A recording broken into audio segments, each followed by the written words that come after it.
The 2nd of November 2025, and it's a good bright day here in Ireland.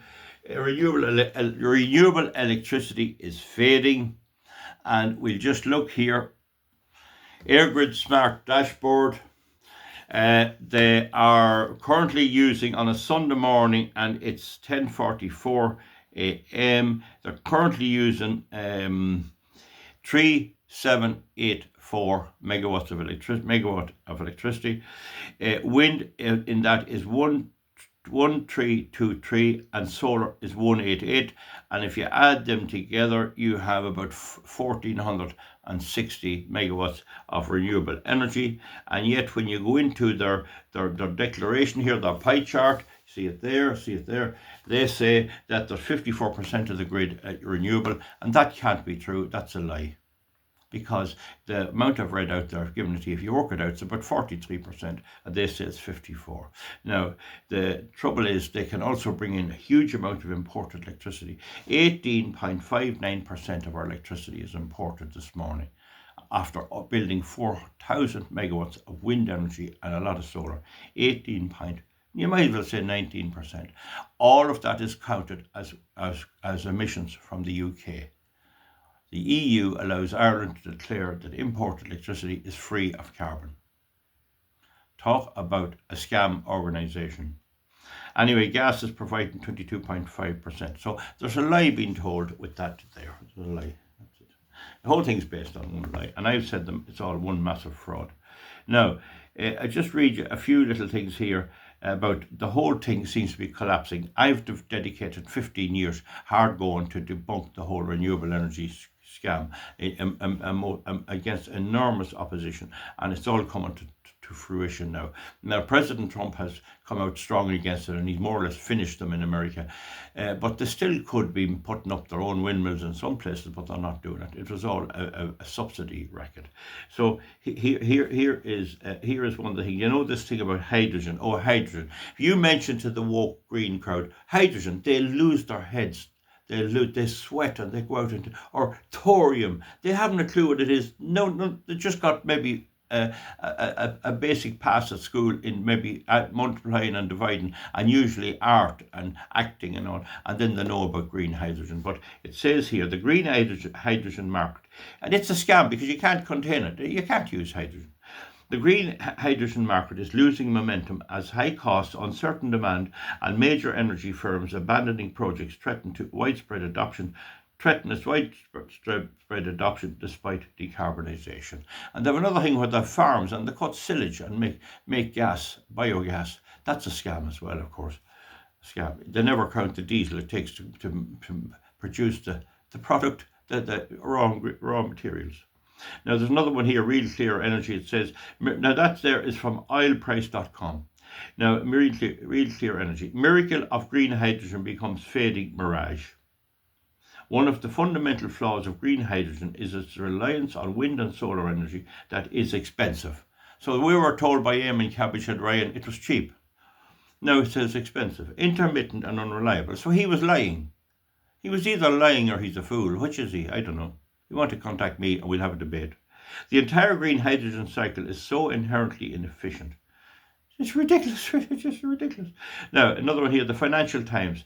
Green energy gets switched off as power systems fail to keep up. It's always someone else's failure. It's never the failure of the wind farms and solar farms themselves. That's the Financial Times. Wind and solar farms are wasting energy at rising rates by stopping production because there is not enough capacity to transport and store the electricity when demand is high enough to use it. And that's a lie too, because I have proven you must have 35% or thereabouts of the grid comprising of reliable gas, coal or oil or nuclear power. It's not so much the grid. Even you had every field covered with wires, you still have to have 35% of reliable power. And that has to be kept going all the time and kept maintained and profitable. So there you have it. And then the other thing about the renewables, it only provides 19% of its capacity. So it's a complete scam. So then I see here, cleanindustry.com, green hydrogen hype fades as cost force project project retreats. So what happens is, because it's a scam, the cost of the scam is borne by somebody, usually bill payers, and eventually it gets so high that the people can't pay it anymore. And I heard on the grapevine there was a meeting in Dublin this morning. I'm sorry. Just to get, my phone is not going so well. It tends to stop in the middle of a video. If it does, I'll play this. But there was a meeting in Dublin recently, and there were a good few members of the Irish Parliament there, and they were very worried. It may be they heard that there's a problem with the pharmaceuticals and President Trump, and also that this thing's not working. It could be that this is beginning to sink in. The reason they won't do the required assessments under the European law is that lose. One engineer debunked the whole thing. So anyway, it says here it's fading. Now that's cleanenergies.com. The green energy drive is losing momentum. Startups face rising costs and uncertain demand, while energy majors back out of multi-million dollar projects as they return to their core oil and gas business. So BP has said, you British Petroleum, you go on with your green energy, we're going back to coal, oil and gas, because they know that what I'm saying is right. The green energy revolution is actually slowing down, it says here. This is the Renewable Energy Show. The signs that the green energy revolution is losing steam, or is there sometimes more nuanced at play? The answer these questions, let's take a clear look at the industries. They're losing steam. Renewable energy hits global tipping point for even lower costs. So the global switch to renewable energy has passed a positive tipping point, and solar and wind power will become even cheaper and more widespread, according to reports. That's Al Jazeera. That's a lie, as we know, because it's crippled the German economy. So you get people coming in telling lies to try and prop up the industry and try and keep shares going.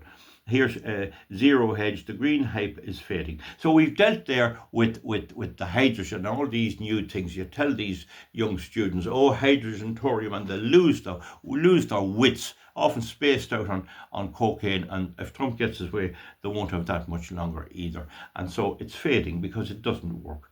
Now, the thing is, here's another one here.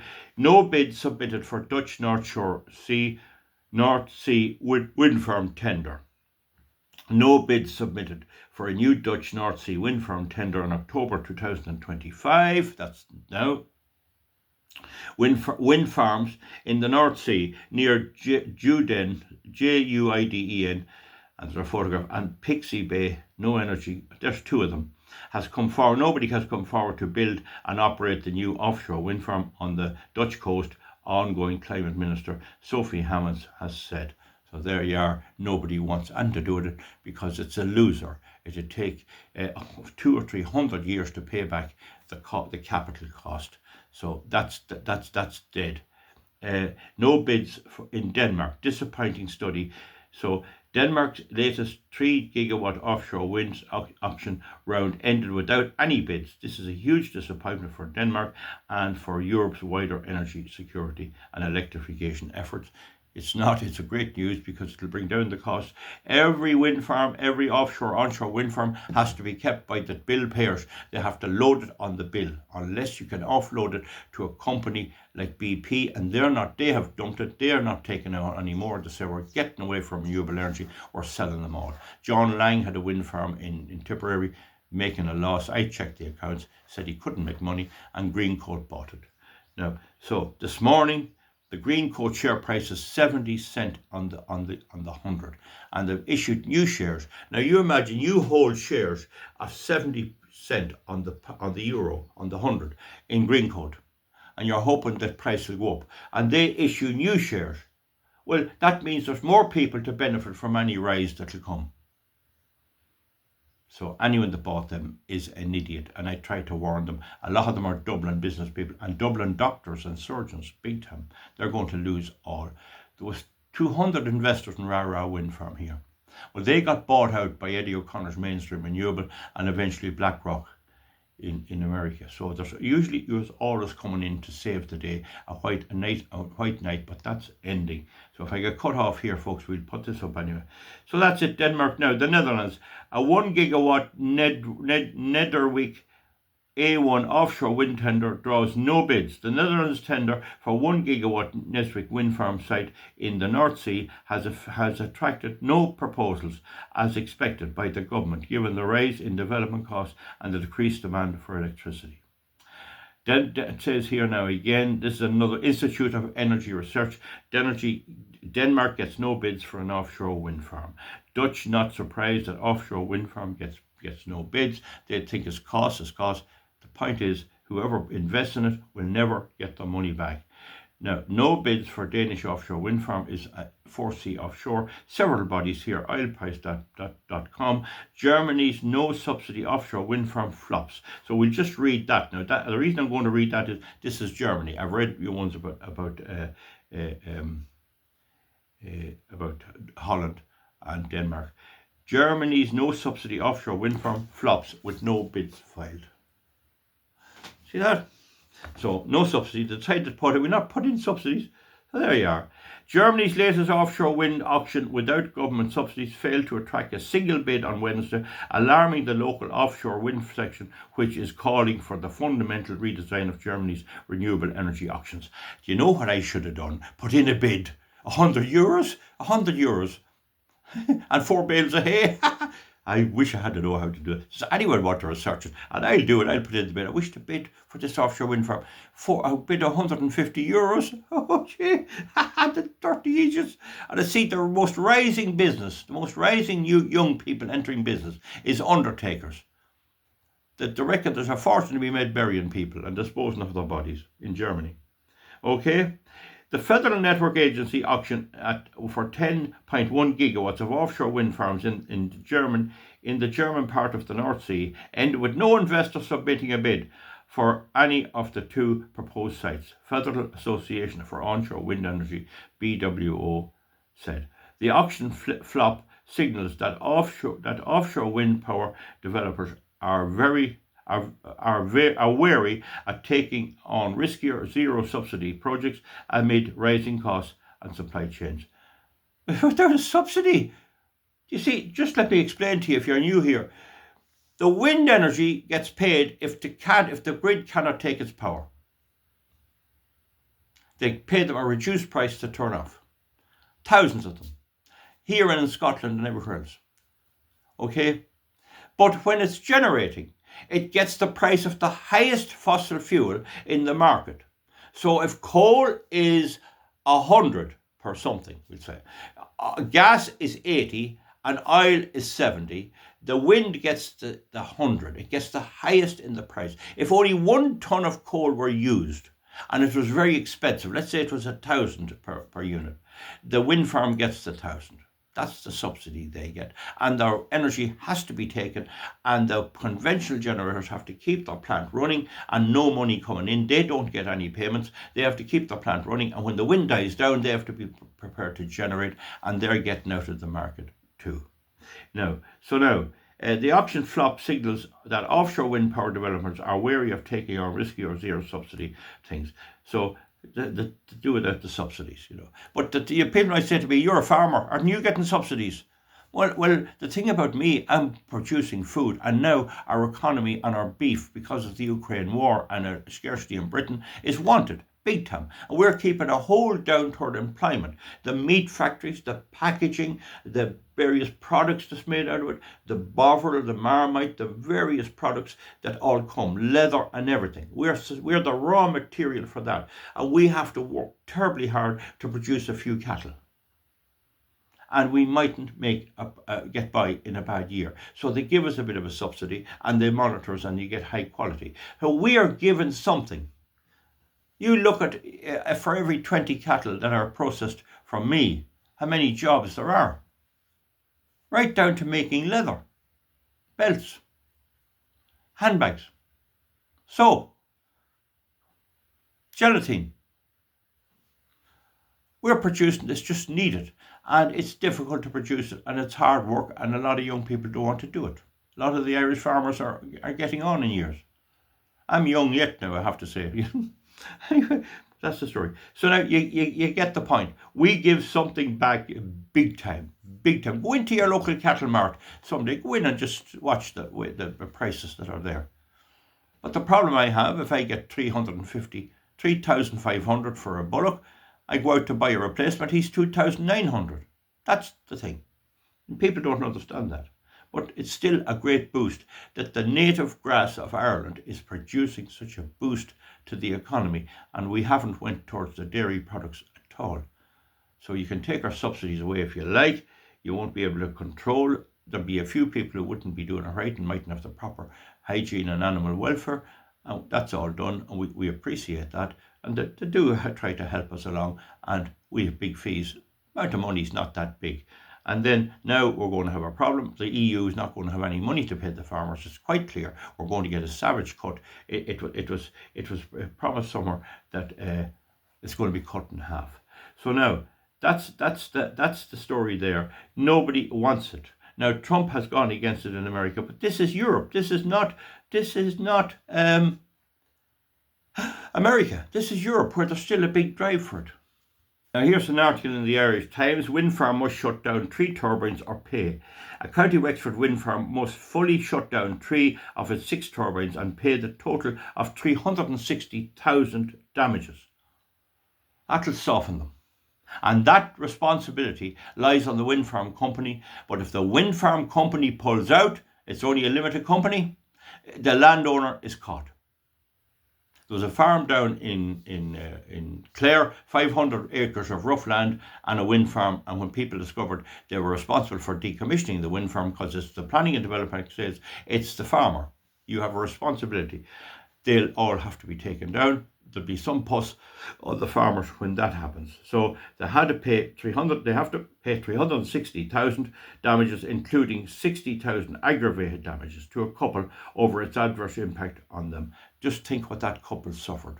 The money they had to put in to take that, the suffering. I think some of those. I'm not sure it's this one. Their marriage was damaged by it. They couldn't live in the bloody place. I have it here. It's unbelievable. It's roaring there. And in parts of my farm, it just dominates everything and drives the wildlife away. There's nothing where they used to be. And there's another one there. Judge shuts down turbines over noise and slams unimpressive. And that was Gibbet Hill.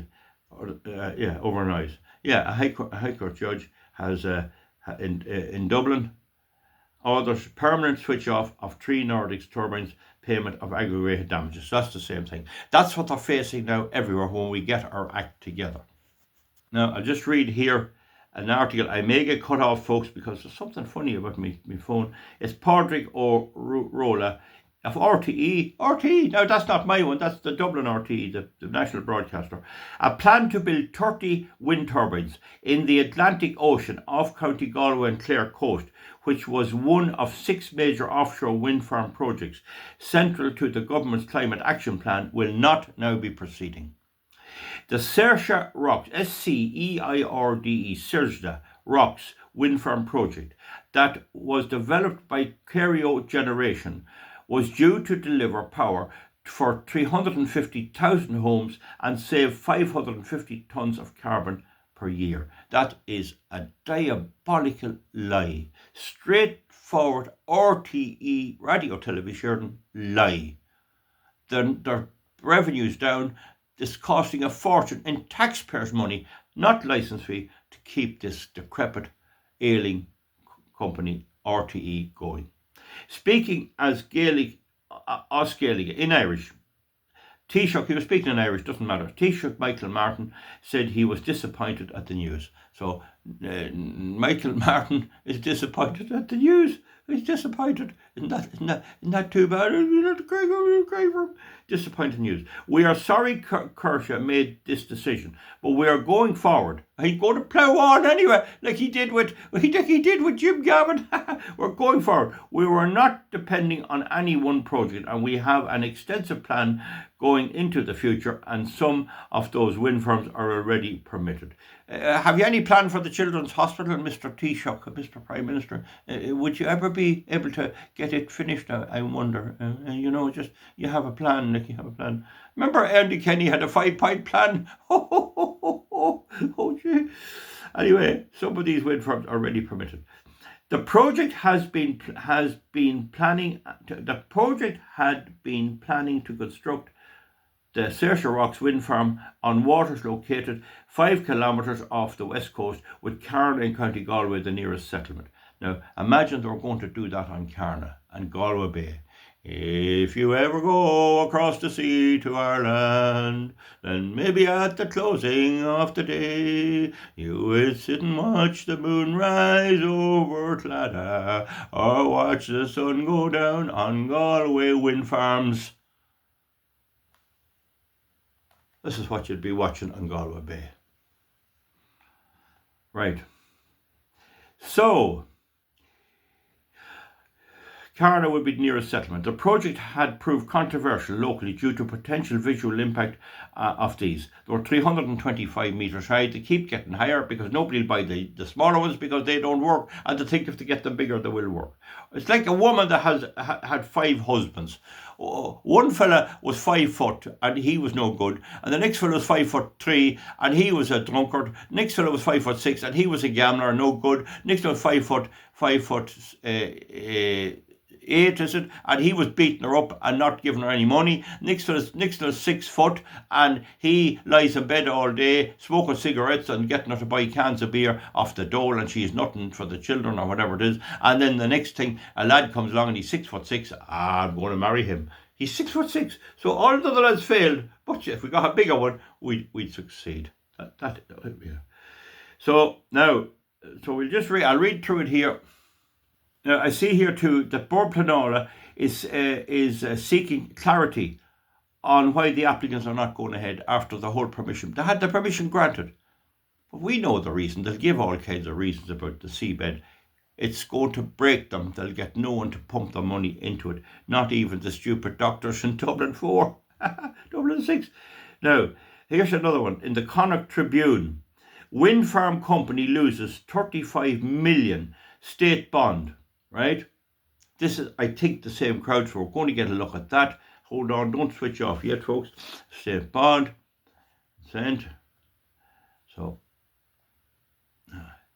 when lose that? Now, here it is. A 35.4 million bond lodged with the state relating to proposed offshore wind farm in the vicinity of Cersa Rocks off Carna in Connemara will not be returned to the project promoters. That'll soften them. Why did they pay it in, the dirty fools? Everyone knows. You can buy shares in Greatcoat Renewable for 70 cents if you want to invest in wind, and they have all built. Even though the company Kerio Generation and their Australian funders, the Aussies are still full of nonsense, have pulled out of Cersa Rocks Enterprise, the large bond lodgement is now lost. Good enough for you. Galway did well. You see, they had no wind farms at all, and the council gets 35 million, 25.4. Outlining the reason behind the decision, the department summarised the background to the bond issue. The project was awarded a maritime area consent in 2022. That was in the middle of the COVID, and the project submitted a planning application to Bord Pleanála in January 25. The project is owned by Kerio Generation, who announced in 8th of April 75 a planned corporate restructuring that would see them focus on smaller portfolio projects worldwide. They knew they were going to lose their shirt. Kerio subsequently formally notified the Department of Climate, Energy and Energy that the Cersa project would not proceed. Darrow Breed, he was crying. A dirty ass, a dirty old Egypt, that Darrow Breed, right? A fucking stupid prick. Following the abandonment of the project and in line with the terms and conditions of ORESS contract, the Department of Climate and Energy and Environment has drawn down the performance security of approximately 35.4 million. It's a lot of money. The department spokesman went on to explain that the purpose of the performance security, the bond, under the terms of the conditions of the auction, was to ensure the delivery of the project. I think that's a great idea. Put the money up first, and when they don't go ahead, clean them out. And if they build it, they're cleaned out anyway. The auction referred to essentially a process between competing groups for the backing of the state in setting up the offshore wind farms and having established a price per unit for their output. Give them all it doesn't matter what they give them. No matter how much they got, they can never pay back the capital costs. It's 1.4 billion stuck in a hole out in the sea off Connemara. 4 groups were successful, including Corio Generation, which was funded by Macro Bank of Australia and other bankers. The Aussies, you see, they have a lot of Ireland. They're selling it all to the Chinese. Sources in the energy sector said the bond money is often returned, and that is a big hit to Corio Generation. Let's hope you're go out of business, your Corio Generation. Hump off from our little island. But anyway, folks, the good news is the crows are coming home to roost. I don't know will any new wind farms be built, but the tide is turning.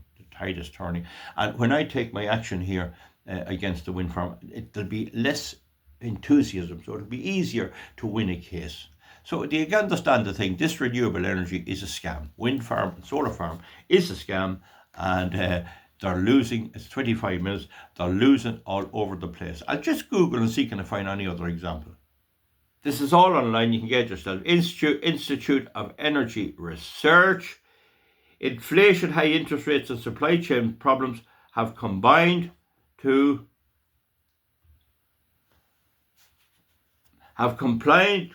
make offshore wind already expensive energy even more expensive, forcing companies to negotiate higher rates or cancel projects. So in other words, put the bill of electricity up more. In Ireland, a quarter of the people who have electricity cannot pay their bill, and the answer of the government is to go to the charitable organisations, including St Vincent de Paul. So now when you contribute, going into your church or some wee thing for St Vincent de Paul around the Christmas, you're actually paying the wind farm company.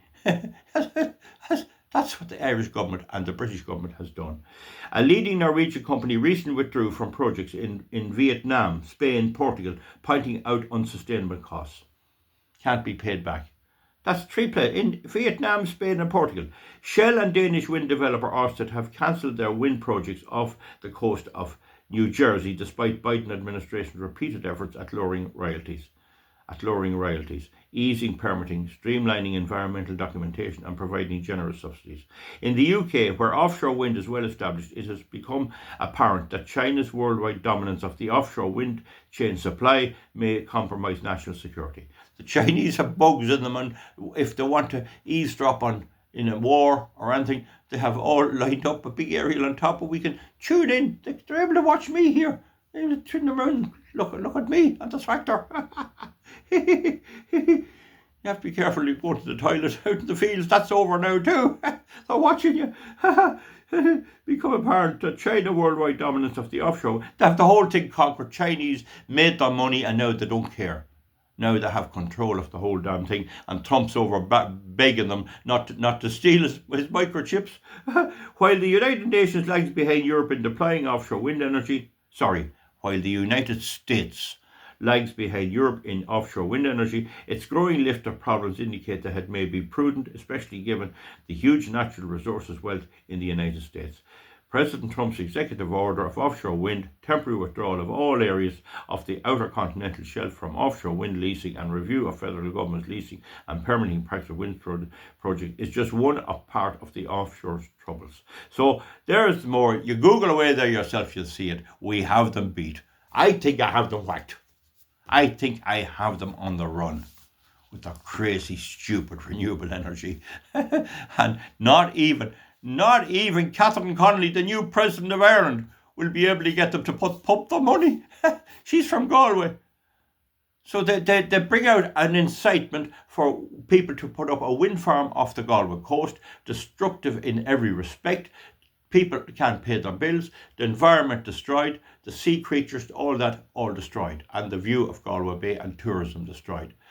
They put it up when the company bids and gets the contract, and they're happy and they've assessed the bid. They wisely, in my view, said, right, post 35.4 million. Don't forget the project was to cost 1.4 million, 1.4 billion, 1.4 billion. But they made them lodge money 35 million, which is a sizable amount. It's 0.35 of a billion with Galway County Council to make sure they go ahead after all the process at the expense of sanctioning and giving them consent and planning permission is used. Then they pull out, and now Galway gets that money back. But they paid it out like with staff wages and everything. But you see the way the whole thing is crumbling round their ears. 29 minutes, folks. We'll win. We're winning on the migration. Simon Harris said we have too many migrants the other day. The Taoiseach. This is the fella that was boasting about the migrants. Jim O'Callaghan, the Fianna Fáil, is he just a spokesman? He said, we're not going to bring in hate speech law. So why is that? It's because we pushed back as a community, everyone doing their own bit. I did my bit, other people did their bit. Everyone did their bit, but I think that I was the first one to spot. Everyone knew about the migrants. I can't take any credit for that. Everyone knew that was wrong. But I was the first, I was the first to spot Assie Bibi. I was trying to get her into Ireland easily a long time ago. So I was the first to see the charitable side of migration, and I saw my government say no to her because it would offend Muslims. And then I was the first to spot that this wind energy is a scam, and I worked out the mechanics of it and did a dossier on it. And gradually but surely somebody probably read that and they began to say, hold on here now, what's going on? And I think that John Lang PLC to come out and say we have a wind farm in Carbery and Tipperary and no, we can't make any money, it's a loss maker. And then they sell it to Greatcoat Renewables, they acquire it, big fanfare, they acquire it with muggos putting in investment into it. And all the muggos who put in €1 for a share get today is 70 cents. And it's debatable if they'd get anything if they really sold them. And Greatcoat is issuing new shares as far as I can see from the media. So why are they issuing new shares? What's it going to do to the existing share price? Would that not dilute it down? It seems that it would. Anyway, we'll not go into Greatcoat too much, but 70 cents is all their share is trading at. So the whole scam is coming undone. And the people left with no electricity facing the winter. The EU trying to pump everything into the Ukraine war. There's not €1 to spare anywhere. They're stealing Russia's money and they're stealing Chinese microchips in this crazy world. But I'm very proud of my contribution. Very proud. And my father used to shake hands with himself. That's the stuff for them. And now we'll come after the landowners. They have the land and they're going to start transferring that into companies to try and get out of being caught for the decommissioning costs. Great fun, but it's not fun living beside them, as the judges already have seen. Oh my word, this weather recently is terrible. The noise outside there is terrible. And down at the periphery where they're near me, they're walloping them like a big tumble dryer. I hate them. We'll see them destroyed, and the politicians who built them will see them destroyed. 25% of Irish people cannot pay their accounts. And the answer of the government is St. Vincent de Paul, the charitable organisations. And the answer of the wind energy companies is let the St. Vincent de Paul will pay. I hope I helped you. Any of you people, if you want to find out, now I'm prepared to enter any debate on the subject of renewable energy, electricity generation. I built the systems, I made the generators, I love electricity, I love all making capacitors. I've helped students make their projects, become electrical engineers. Some of the people I helped make their projects and explain electricity to, at least 3. They're all men, as it turns out, but I wouldn't mind if it was a girl. But I have explained the electricity system, the 3-phase polyphase system. Nikola Tesla, I've helped them build their projects. I didn't do it for them, I let them do it. And they're all very high earners with the software engineering and the mix of electrical engineering. All were doing very well. My father was great at that, and my uncle was great at it. It was a bit in our blood, it has to be said. So there you are. Great news, they're collapsing all around them. Collapsing. Oh, that's the stuff for the dirty idiots at Abe Cabbagehead Ryan. What a stupid look. Good luck. Thank you. Bye.